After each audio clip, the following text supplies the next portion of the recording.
కాంగ్రెస్ కి 8 సీట్లు, బీజేపీకి 6, బీఆర్ఎస్ కు 2 స్థానాలు, ఎంఐఎం కు దక్కనున్న 1 seat. India TV CNX opinion poll సర్వేలో ఫలితాలు విడుదల.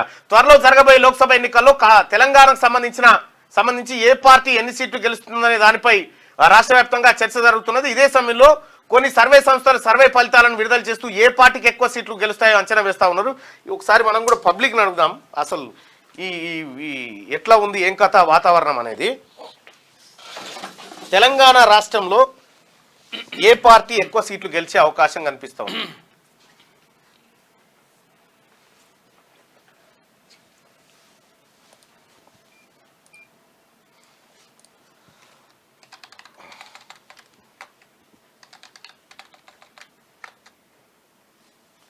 తెలంగాణలో ఏ పార్టీ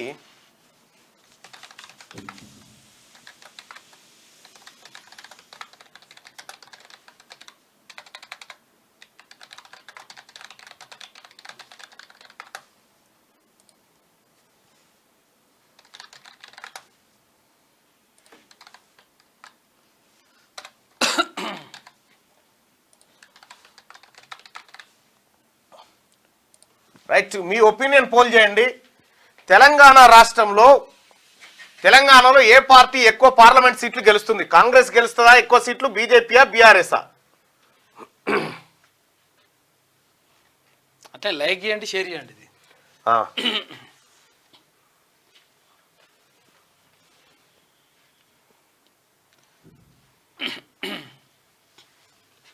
రైట్, 600,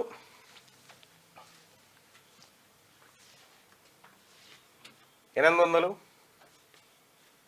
ఒక్క మనిషికి 1000 రూపాయలు ఇచ్చి తోలుకపోయిన అన్న సభలకు అన్ని పార్టీలకు గట్టే పోతాం. అంతే, ఏదేం సంసారం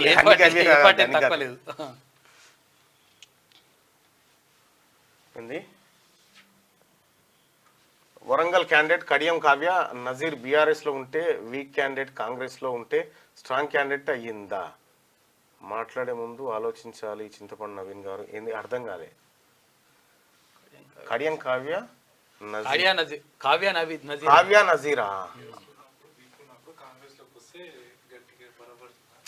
బీఆర్ఎస్ లో క్యాండిడేట్ వీక్ ఎట్లా అవుతుంది, కాంగ్రెస్ కి వచ్చిన గట్టిగా ఎట్లా అవుతుంది అని అంటున్నట్టు.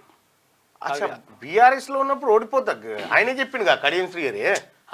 అన్లుంటే ఎట్లా ఓడిపోతుంది, ఇండ్లుంటే ఎట్లా గట్టిగా అవుతుంది అంటుండు. క్యాండిడేట్ విషయంలో గట్టి కాదు కదా, ఎవరు గట్టి గారు అట్లా. ఇప్పుడు వాస్తవానికి మీరు ఒకసారి వరంగల్ పార్లమెంట్ సెగ్మెంట్ని అబ్జర్వ్ చేస్తే కడియం కావ్యకు మాదిగ వర్గాల నుంచి మద్దతు దొరకట్లేదు. ప్లస్ వీళ్ళు 30-35 ఏళ్ల నుంచి కడియం శ్రీహరి యాంటీ కాంగ్రెస్గా పనిచేసిండు. ఇప్పుడు కాంగ్రెస్ పార్టీలో వాళ్ళకు దగ్గరగా ఉన్నటువంటి పరిస్థితి కనిపిస్తలేదు. Warangal urban rural Warangal urban area ఏదైతే హనుమకొండ ఈ ఏరియాలో ఉందో బీజేపీ కొంత పట్టు మీదకి వచ్చింది.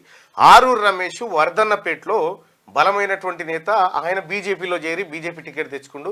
నీకు అక్కడ వర్ధన్నపేటలో కొంత సానుభూతి ఆయన పైన ఉంది. ఇవన్నీ ఈక్వేషన్ చూసుకున్నప్పుడు సో ఇబ్బంది కలిగేటువంటి అవకాశం ఉంది. రైట్గా తెలంగాణలో ఏ పార్టీ ఎక్కువ సీట్లు గెలుస్తుంది అంటే ఒకసారి రిజల్ట్ చూద్దాం. సో 70% మంది కాంగ్రెస్ పార్టీ ఎక్కువ సీట్లు గెలుస్తుందని, బీజేపీ గెలుస్తుందని 28% మంది, బీఆర్ఎస్ గెలుస్తుందని 2% మంది ప్రజలు అభిప్రాయాన్ని తెలియజేశారు. త్వరలో జరగబోయే లోక్సభ ఎన్నికల్లో తెలంగాణకు సంబంధించి ఏ పార్టీ ఎన్ని సీట్లు గెలుస్తుందనే దానిపై రాష్ట్ర వ్యాప్తంగా చర్చ జరుగుతున్నది. ఇదే సమయంలో కొన్ని సర్వే సంస్థలు సర్వే ఫలితాలను విడుదల చేస్తూ ఏ పార్టీకి ఎక్కువ సీట్లు వస్తాయో అంచనా వేస్తా ఉన్నాయి. అయితే వాస్తవానికి కూడా ఈ ఒపీనియన్ పోల్స్ ఇవి కాదు. ఈ కాంగ్రెస్ పార్టీ 3 అభ్యర్థులను ప్రకటించిన తర్వాత మొత్తం క్యాండిడేట్ల కేటాయింపు జరిగిపోతుంది కదా, అప్పుడు లైవ్ సర్వే చూద్దరు మీరు. ఒక్కొక్క నియోజకవర్గం నుంచి 1,00,000 శాంపిల్స్ తోటి మీరు 16 ఎట్లాగో అది ఎంఐఎం పోతుంది దాడి చేసిన దానిగా 16 నియోజకవర్గాలకు సంబంధించి మాత్రం పక్కా లైవ్లో మీరు సర్వే చూస్తారు.